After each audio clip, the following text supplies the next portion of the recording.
Hi, this is Allison Finney, and today we are going to discuss pediatric respiratory dysfunction.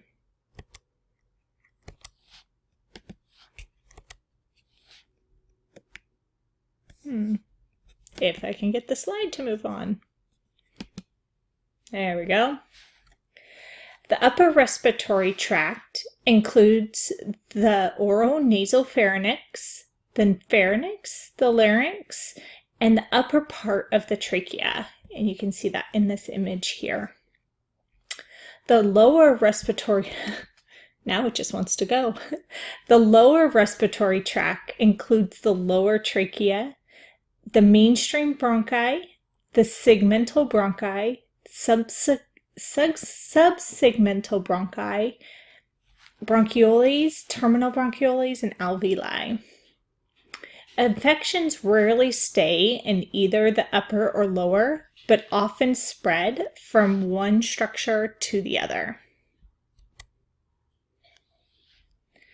Infectious agents, most are viruses, such as respiratory syncytial virus, RSV. There's also influenza, adenovirus, and these are the most common. Some bacterial infections include group A beta hemolytic streptococci, a staphylococci infection, Haemophilus influenza, and pneumonia. A healthy term infants have maternal antibody protection until about 3 months. The rate of respiratory infections increase drastically from 3 to 6 months, which is when that maternal antibody protection weans off and remains high until about 5 years old. Pertussis can be relatively harmless in childhood, but can be very serious in infancy. Because of the size of the respiratory tract and the anatomical differences in the airways, infants and children have a different response to infectious agents. The smaller diameter, shorter distance between structures, relatively short and open eustachian tubes all give pathogens a very easy access to the middle ear. The immune system deficiencies put infants and children at a higher risk of respiratory tract infections. In addition to such complications as malnutrition, anemia, and fatigue. Allergies, preterm birth, asthma, a history of RSV, and some cardiac anomalies, including cystic fibrosis, or in addition to cystic fibrosis, which is a lung disorder that we'll discuss significantly here in this lecture, all lower the child's resistance. And then seasonal variations can impact respiratory illnesses. Winter and spring are the most common for respiratory illnesses. Infants and young children, especially those between 6 months and 3 years of age, react more severely to acute respiratory tract infections than older children do. So we're going to see a fever, we can see anorexia, vomiting, diarrhea and abdominal pain, cough, sore throat, nasal blockage or discharge, and then we're going to want to listen to the respiratory sounds, and those lung sounds are going to give us a good clue as to how severe the infection is and whether the individual will need some sort of a breathing treatment. From a care management perspective, we're going to closely monitor the progression of the illness and ensuring there's no respiratory distress. So we want to ease the respiratory effort as much as we can. We're going to look for an increased heart and respiratory rate. We're going to look for retractions, nasal flaring, and restlessness. These would all be signs of respiratory distress. We want to make sure emergency equipment for intubation is readily accessible if we are seeing signs of respiratory distress. We're going to position the child to have optimal ventilation without increasing the distress that would contribute to increasing respiratory distress. And then we're probably going to want to implement isolation precautions if this is an inpatient situation, such as RSV in the hospital. That's going to reduce and prevent the spread of the infection. If the child has a temperature, we're going to use some antipyretics to bring the temperature down, such as Tylenol or ibuprofen. We can also do some cooling measures, ensure we just have a sheet as opposed to a blanket. Promote hydration, because this is going to be one of the best ways to keep the child from going in to have other complications. And the hydration will also help the child to fight off the infection. If the child wants to eat, they can eat, and we want nutritious food. Make sure that we're offering food at regular intervals and that we're ensuring adequate nutrition is being achieved, even if the child does not want to eat. This doesn't mean force feeding the child, however, ensuring that something is providing calories and energy to this little one. And then family support and home care is always important when it comes to pediatric care. So these are the respiratory tract infections that we are going to be discussing in more detail. We're going to start with acute infectious pharyngitis. Yummy, right? So this is viral or strep throat. And the identification and treatment of strep throat is very important to avoid potential cardiac complications. Rheumatic fever can damage the heart valves and cause heart failure. And if strep throat is not treated, it can progress into rheumatic fever. We're going to advise the children and the parents to throw away toothbrushes and to thoroughly clean any oral appliances that they are utilizing. That will help to stop the spread. Strep throat requires antibiotics, and beyond that, it's supportive care. We're going to want to do, again, the Advil the ibuprofen or the acetaminophen to bring down the temperature. That will also help with the pain that the child is experiencing. These children are not going to want to eat very much because it hurts so bad to swallow. So offering either popsicles to suck on or just a broth is going to be the best thing for these children.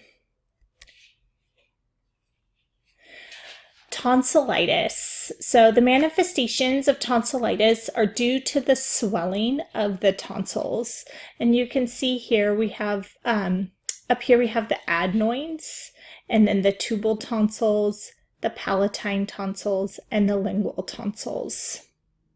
We're going to see difficulty swallowing and breathing, and difficulty with nose breathing if the tonsils do become swollen. The therapeutic management is going to depend on the cause. So if it's caused by a bacterial infection, the infection would be treated with antibiotics. Surgical removal is indicated if the child has recurrent episodes or if the symptoms are persistent after 2 courses of antibiotics. Surgical intervention is determined on a case-by-case basis. If surgery is performed, the child and the family should be adequately educated preoperatively about the procedure and post-procedural expectations.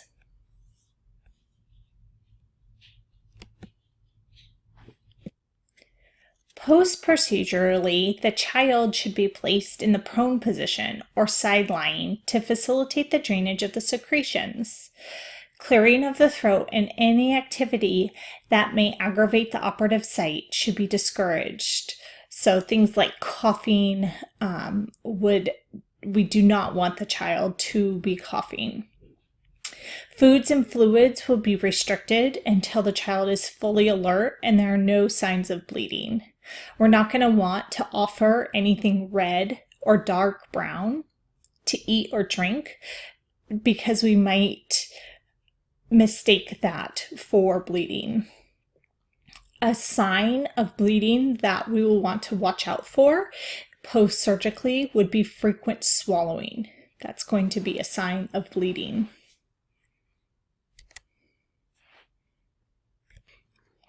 Otitis media is another upper respiratory tract infection. It's actually the most commonly diagnosed respiratory illness in children. The child's ear anatomy is different, which combined with the immature immune system that children have predisposes them to infections. The differences in the anatomy are that the tympanic membrane slants horizontally rather than vertically. The external canal slants upward. The eustachian tube slants horizontally, causing fluid to stagnate which can act as a medium for the bacteria. The causative agent of otitis media can be either bacterial or viral. Otitis media manifests as ear pain, fever, irritability. The child can experience a loss of appetite. We might see some purulent drainage in the external ear canal, and we might notice some nasal congestion and a cough, or even vomiting and diarrhea. Inside the ear, the tympanic membrane will most frequently appear bulging and bright red, as opposed to the silvery color that it typically is. The treatment recommendations vary by age. For children under 6 months and those with a confirmed bulging tympanic membrane, ear pain, and a fever greater than 39 degrees, and then also children with severe symptoms will be treated with antibiotics and analgesics. If all of those or a combination of those signs and symptoms and conditions are not present, then they will be treated with analgesics and it's kind of a wait and see. We're going to assess improvement for 48 to 72 hours. If there's no improvement in that time frame, then antibiotics will be provided.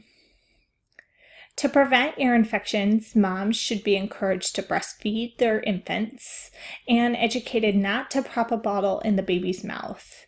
This causes a pooling of fluid, and it can pool in a way that is going to cause more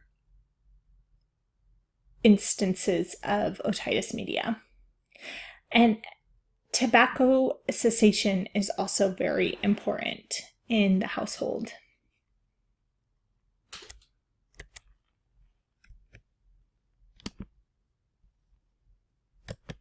I'm having fun with this PowerPoint today. There we go. Moving on to croup. So croup usually affects children younger than 5, and the cause is severe inflammation and obstruction of the upper airways. It can lead to seriously compromised ventilation. It will manifest as inspiratory stridor and substernal retractions.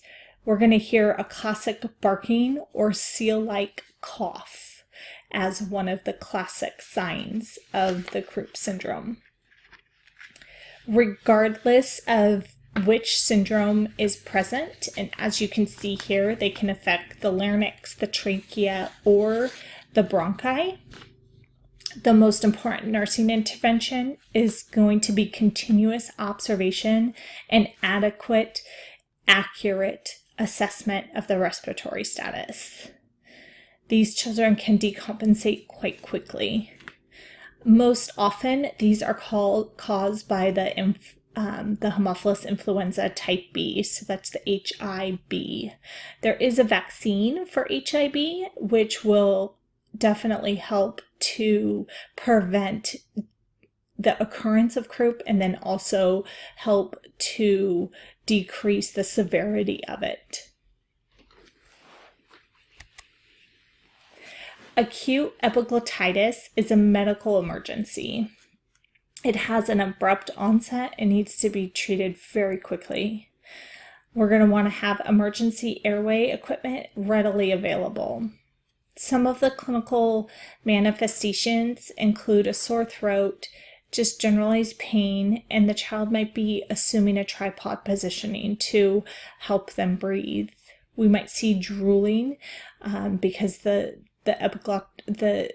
because of the swelling of the epiglottis, they're going to have a difficult time swallowing generally, and so they're going to have a buildup of saliva in their mouths, and we will hear that inspiratory stridor and visualize mild hypoxemia with hypoxia with definite respiratory distress.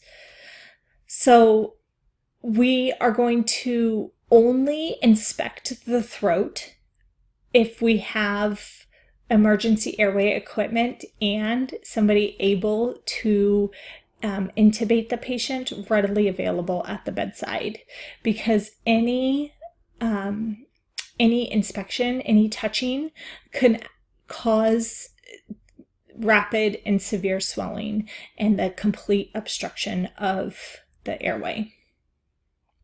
We might actually have to do a tracheostomy on these individuals.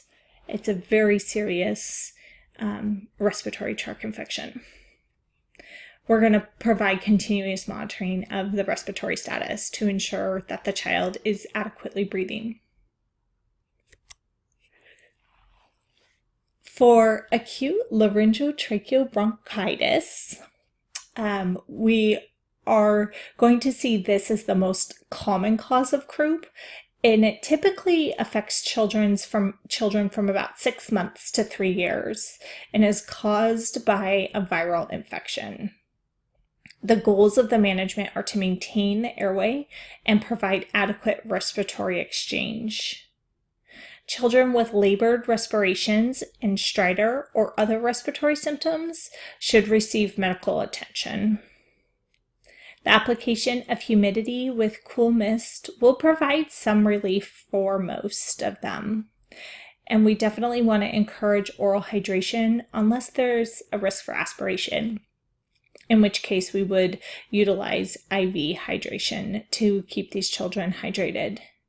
So this is the most common of the croup syndromes, and some parents might know that one recommendation is to put the child in the shower, and that is that mist that they're breathing in.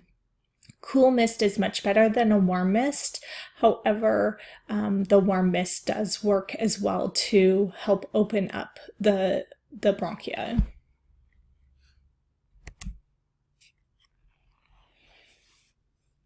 So it typically manifests as an upper respiratory tract infection. And then we'll start to hear the inspiratory stridor, the substernal retractions, the barking seal-like cough, all of those classic croup syndromes. And then if parents are noticing an increase in respiratory distress or the child is struggling to breathe, then we would want them to bring their child in immediately or even call 911. In acute severe cases, this can progress to respiratory acidosis and respiratory failure.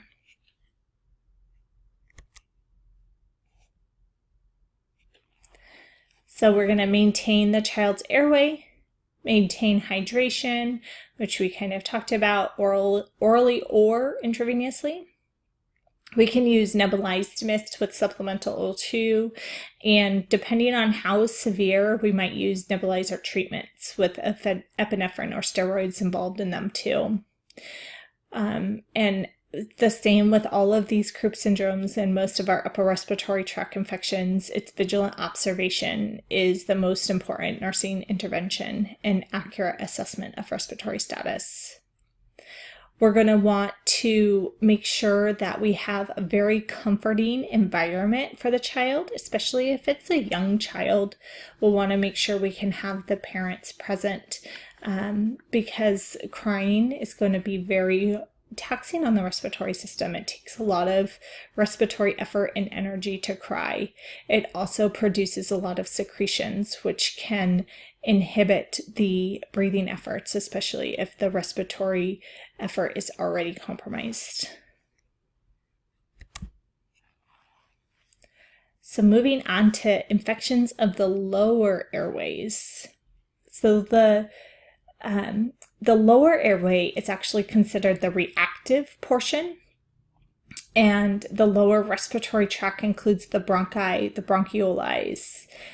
The bronchioles is the portion that extends from the bronchi to the alveoli and is the major factor in airway constriction, especially because they're so small as it is. The treatment will depend on the severity the severity of the infection. And most children who are placed in a semi-prone position will be more comfortable, and this position will help to enhance diaphragmatic expansion as well, so that they can take in more air. For moderate care, we're going to provide antibiotics and steroids, and then severe symptoms will require hospitalization with respiratory support. So the infections of the lower airways that we are going to talk about are pertussis, tuberculosis, RSV, bronchiolitis, and pneumonias.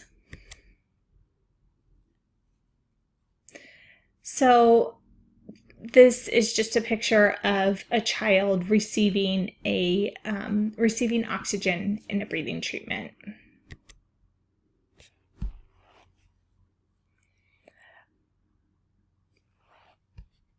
You'll also notice that he's in the semi-prone position, which again is going to help with that diaphragmatic expansion. So pertussis, which is also known as whooping cough, is an acute respiratory tract infection and most commonly occurs in children younger than 4 who have not been immunized. Pertussis is known for uncontrollable violent coughing, which makes it hard to breathe. After cough fits, someone with pertussis often needs to take deep breaths, which result in a whooping sound. Pertussis can affect people of all ages, but can be very serious and even deadly for babies less than 1 year old. Vaccination is the best prevention. It's important that all family members in the families with infants are vaccinated. Infants can be vaccinated starting at around 2 months. So this is something that we check prenatally for pregnant women and everybody in their household to make sure that they have received this vaccination. There were 1,638 cases in 2018, which is actually down from 2,576 in 2017 in California. On the notes, I gave you a link to the CDC website on pertussis for more information. It's not testable, but there's some interesting information there. And pertussis is highly contagious. Tuberculosis. So 9 million people worldwide are infected with TB. The rise in homelessness and an increase in foreign-born immigrants, along with the HIV epidemic, are all contributing to the rise in the incidence of TB. Cases of TB are most common in urban and low-income areas. The infection is considered latent when a person is asymptomatic but has a positive PPD or quantiferin. The groups with the largest rates of latent TB are recent immigrants, healthcare professionals, which is why we have to be tested each year, refugees or travelers to high prevalence regions, and the high prevalence regions include Asia, Africa, Eastern Europe, Central America, and South America. Homeless individuals, and those living or working in an institutional setting. The PPD skin test has been the standard for many years, and the quantiferin is starting to replace the PPD in many populations. So now the quantiferin is the only test administered prenatally in the Kaiser system. So one thing that we'll discuss is why make the switch from the PPD to quantiferin. If a child tests positive for TB but is asymptomatic, so they have latent TB, they will be closely monitored, and we're going to make sure that they have adequate nutrition, avoidance of exposure to other infectious agents, which could weaken their immune system. And with the weakened immune system, the latent TB could turn into an active TB infection. There's also pharmacotherapy, which is going to be initialized. So children are typically treated with INH for a minimum of 6 months, and it's important to ensure compliance with this medication. It's okay for the kids to remain in school as long as they're actually taking their medication and remain asymptomatic. Active TB patients will present with a chronic cough, which is most likely produces blood, anorexia, weight loss, or failure to gain weight, and a fever. So there's questions that we ask almost every patient who walks through the hospital door. And they have to deal with what the active patients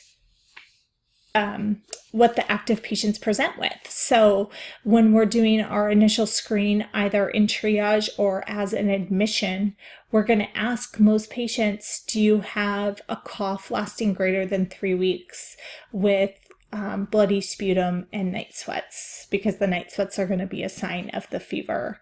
We can also ask them if they have any unexplained weight loss, which would also be a sign of the TB. So if we have an active TB patient, we're going to place them in a negative pressure room, and all care providers are going to wear an N95 respirator. The child would receive supportive therapy in addition to a combination of antibiotics. The initial treatment will last 6 months, and the follow-up treatment will last another 6 months. Now, I know with our current environment of COVID-19, we are all very aware of N95 respirators, and they actually require healthcare providers to be fitted yearly to make sure that the N95 respirator is appropriately fitted to the individual so that the droplets so that the airborne tuberculosis cannot enter through the mask at all. So foreign body aspiration. Although this can happen at any age, it is the most common in 1 to 3-year-olds. So think back to our growth and development information and the toddler group and early preschoolers. Education is the best prevention for foreign body aspiration. And we're going to be educating the parents, not the 1-year-olds. We want to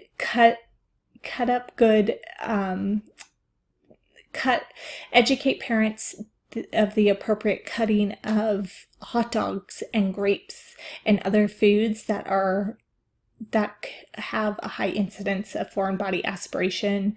We want to help parents choose appropriate toys for this age group, and then also baby-proofing the house and providing education along those lines.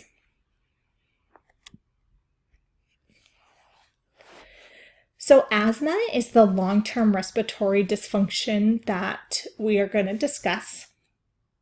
Asthma is a chronic inflammatory disorder of the airways, which is characterized by recurring symptoms, airway obstruction, bronchial hyperresponsiveness, and an underlying inflammation process. It's characterized by recurrent cough, wheezing, shortness of breath, reduced expiratory flow, exercise intolerance, and respiratory distress. Allergies in children influence both the persistence and severity of the disease, but 20 to 40% of children with asthma have no evidence of an allergic disease. Other common triggers are exercise, viral or bacterial agents, pollutants, changes in weather, food additives, and animal dander. It appears that asthma results from a complex interaction among inflammatory cells, mediators, and the cell tissues that are present in the airways. The classic manifestations of asthma are dyspnea, wheezing, and coughing. Attacks can have a gradual onset or can be rapid and can be associated with an illness or not. A diagnosis is made primarily from the clinical manifestations, history, and physical assessment. You're going to want to take a look in your book at the 4 levels of asthma severity and be familiar with these 4 levels of asthma severity. So here in picture A, we can see a normal bronchial and bronchioles with the nice open passageway for air to flow. In picture B, we have bronchial asthma. You can see the thick mucus, the mucosa edema, and the smooth muscle spasm, which is causing constriction of those airways. Breathing is going to become labored, and expiration is particularly difficult. The best treatment for asthma is actually the prevention of any exacerbations, because once an individual is having an exacerbation, as you can imagine from looking at these pictures, it's very challenging to get these to open back up and to clear out the mucus that has collected.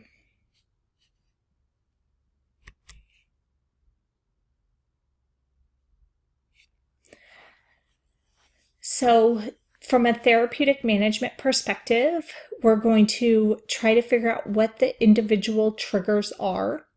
We're going to want the patients to keep note of allergens, and once they identify what allergens are causing attacks, then to reduce those. Drug therapy, such as inhalers, will be available to these patients. Usually they have a regular use inhaler and then also a rescue inhaler. Exercise is going to be taken very cautiously, and the levels of exercise are going to be dictated by each individual's ability to tolerate certain levels of exercise.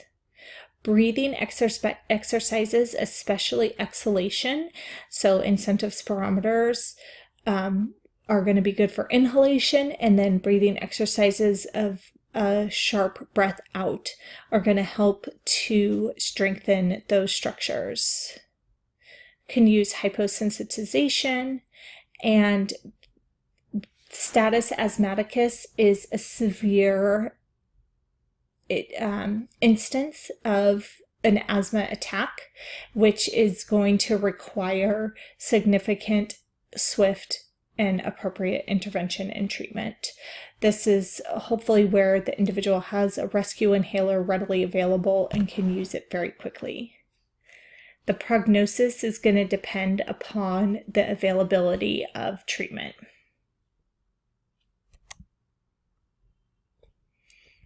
So the various drugs that are available for asthma include the long-term control medications, the quick relief medications, metered dose inhalers, and those are typically the rescue inhalers. And then sometimes corticosteroids can be used, and we have pretty good outcomes with the consistent use, but we have to monitor for growth. If you remember back to pharmacology, those corticosteroids can have a significant impact on the growth of the individual. And then cromolyn sodium is another option for asthma therapy. So here we see a child using a metered dose inhaler, and you can see the extension and the face piece that is utilized to help the child be able to breathe in the appropriate medication. So some of the drugs that we're going to use are listed here. So we can use albuterol, metoprolol, terbutaline, and then some of the long-term bronchodilators are going to be the Servant, is one of the most popular. For theophylline, we need to monitor the serum levels as the therapeutic range is fairly small, so we need to ensure that that medication is within therapeutic range. And then the leukotriene modifiers are going to be good, especially for the asthma attacks that are triggered by allergens.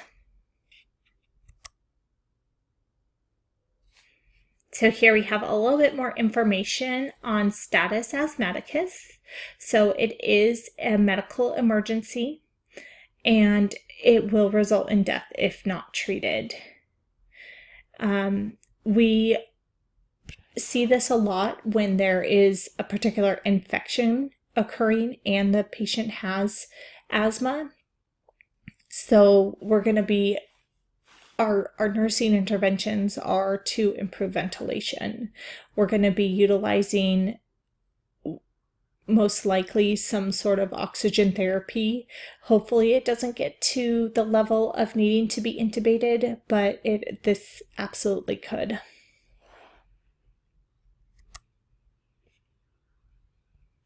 Here are some of the various ways that we can help asthmatic patients. So these are some of the breathing treatments that they can do to help open up their lungs and provide a better support and hopefully avoid those asthma attacks. So the next long-term respiratory dysfunction that we're going to discuss is cystic fibrosis. Cystic fibrosis is inherited as an autosomal recessive trait. The infected child inherits the gene from both parents, with an overall risk of 1 in 4 if both parents are carriers. The gene mutation impacts the regulation of chloride and sodium channels at the surfaces of the epithelial cells, which impacts the secretions and some autonomic nervous system functions.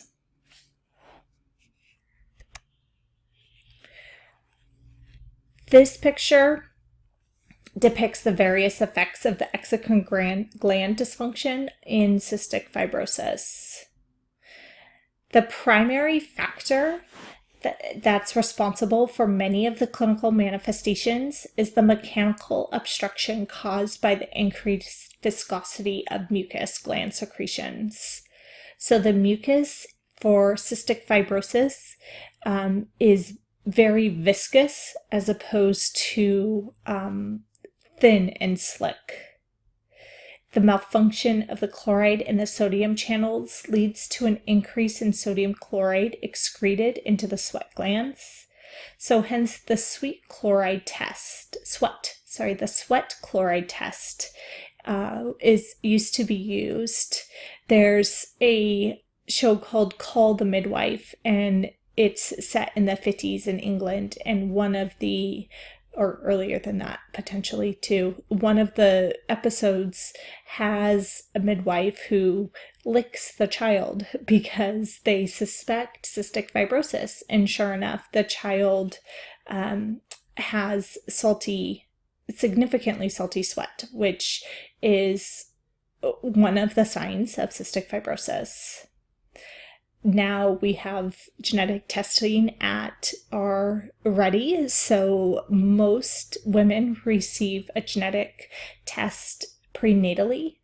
Again, because it's autosomal recessive, both parents have to be carriers. So if the woman is not a carrier, no further testing is needed. If she is positive, then we'll test dad as well.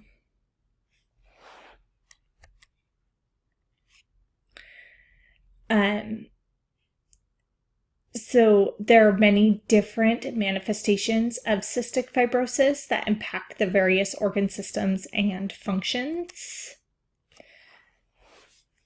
It affects the pulmonary system, and this is the most impactful to the functioning as the body as the whole. And you can imagine, with the number of secretions that occur in the pulmonary system, how having extra viscous mucus is going to significantly impact the ability to function. Cor pulmonale is the abnormal enlargement of the right side of the heart. This is a result of the disease of the lungs in the pulmonary blood vessels. To help decrease the impact of cystic fibrosis on the GI functioning, individuals will use pancreatic enzymes with each meal. And this is important from the perspective of the enzymes help them to digest the meal itself, so it needs to be used with each meal. So they'll be sprinkled on or administered with the meal to help the body digest the food. This disease will have a great impact on the individuals and the family. Support and education are key for these individuals. Here's some of the digestive issues that we might see. So, distal intestinal obstruction syndrome, excretion of undigested food in the stool, frothiness and foul odor, a wasting of tissues. We might even see a prolapse of the rectum. And this is why the use of those pancreatic enzymes with each meal are so important. We might see delayed puberty in girls and sterility in boys. Again, anything that is secreting is going to be impaired and changed. And we talked about the skin tasting salty. These individuals are at an increased risk of dehydration and hyponatremic and hypochloremic alkalosis as well. Again, we need to educate these individuals on how to best prepare each meal and how to stay healthy and how to stay well hydrated. The extent of complications with cystic fibrosis are variable. We might see from a pulmonary perspective the stagnation of mucus in the lungs, which can result in some significant bacterial infections and destruction of lung tissue. And then just the secretions themselves, if you think back to that bronchioli picture that we saw from the asthma perspective, if you have thick secretions in those bronchioles, we're going to have a difficult time getting those secretions out, and they're going to cause significant obstruction. We will see a gradual progression following with a chronic infection. With the presence of that thick mucus, the epithelial layer becomes destroyed effectively, and we'll see significant spreading of infections. And then eventually the decrease in oxygen and CO2 exchange.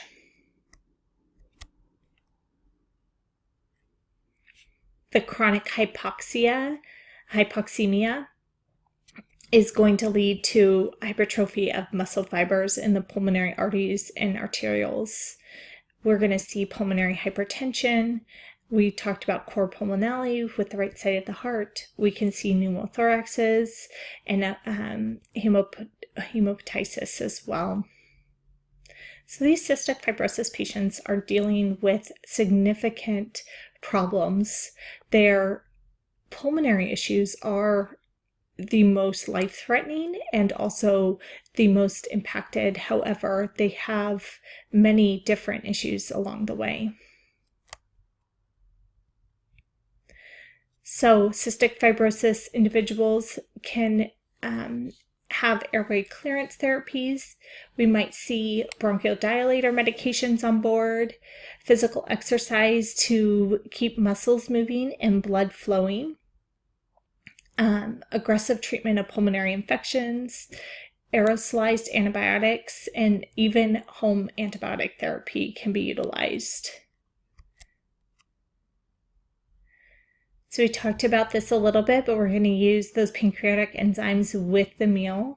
And also these individuals want to eat a very high protein, high calorie diet because they're not going to absorb quite as much. And then any intestinal obstruction is going to be quickly dealt with.